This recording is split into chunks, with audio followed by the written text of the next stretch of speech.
Agnes's Place by Merritt Larson, illustrations by Jenny Lovile, translated by Carrie Dixon. Agnes's Place.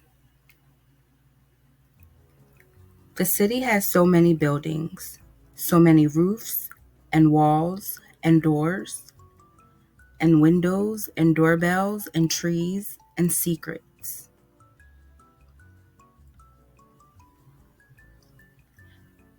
And this is where Agnes lives, right here. It is almost impossible to imagine that she would live anywhere else. She knows she is at home before she even opens her eyes in the morning.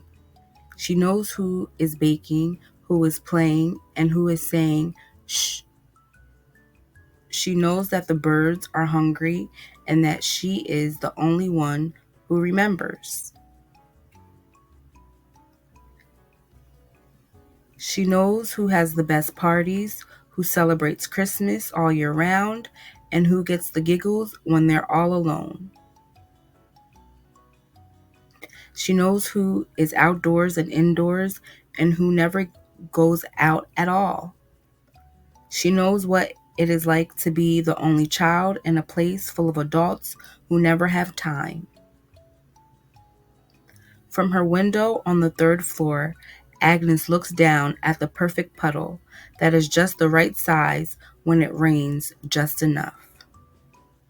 The new girl was standing beside it when Agnes saw her for the first time. The girl's gaze moved slowly up the wall. What was she looking for? Is she looking for me, Agnes thought. That was before Agnes knew that Anna was Anna. Agnes squeezed her eyes shut and opened them again, but the girl was still there. Did she have a key? Was she going to live here? Agnes looked through the little peephole in the door that made her invisible, her nose pressed to the cold metal. The new girl stole silently past Amadeus, who was laying curled up pretending to sleep. Agnes giggled without a sound. Box after box after box passed by Agnes's door on their way up to the 5th floor. Agnes had no idea. She got a large piece of paper and drew the tree in the backyard with the 2 empty swings. She drew the tracks left in the gravel by those who had jumped off. Then she wrote, "Here," in big letters. Agnes waited until all was quiet and crept out and sneaked up the stairs and slipped the drawing through the letterbox. She felt her heart pounding in her cheeks and ears. "Done," she whispered to Amadeus. Playing alone on the swing is very different from playing alone on the swing when you are waiting for someone who does not show up. The next day, everything was as usual when Agnes woke up, only everything was different.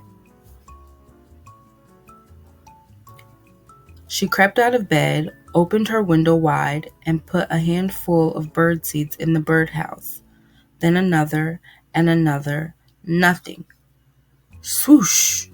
5, 15, maybe 50 birds flew up in a flock, right past Agnes's window and right toward the roof. They settled outside the new girl's window. Agnes caught a glimpse of her arm on the windowsill. After breakfast, Agnes went to the swings again and practiced some tricks, some new, some old, and some wild and wonderful. Every so often, she would look up at her building, which was somehow a new place now. Suddenly, everything Agnes usually did was all about the new girl. Did she see what Agnes saw? Did she hear what Agnes heard? Agnes waited by the swings each day. She waited until she got hungry or it was so late that her mom called her in. Meanwhile, the new girl had discovered the puddle all on her own. She held concerts for anyone that would listen. She did lots of fun things. It almost seemed as if the only thing Anna was not interested in was Agnes. Even Amadeus had found a new playmate.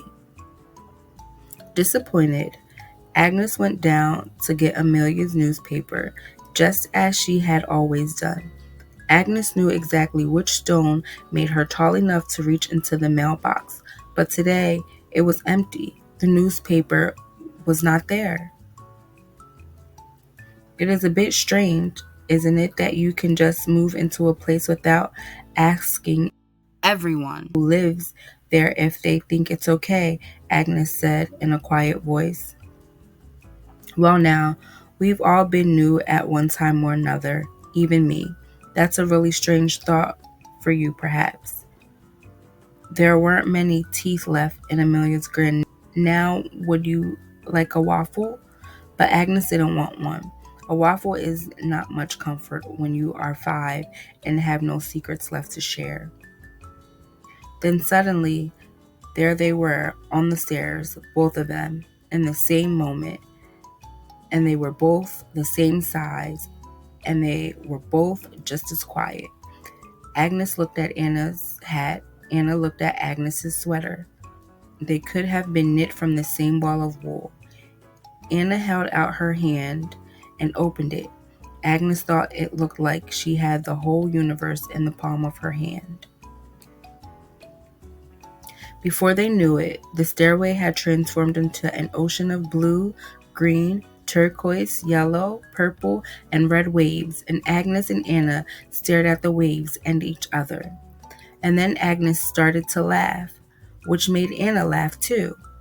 And they stood there with their mouths open wide, laughing, louder and louder, on the seabed until Anna carefully gathered up all her marbles in one hand and grabbed Agnes's hand with the other.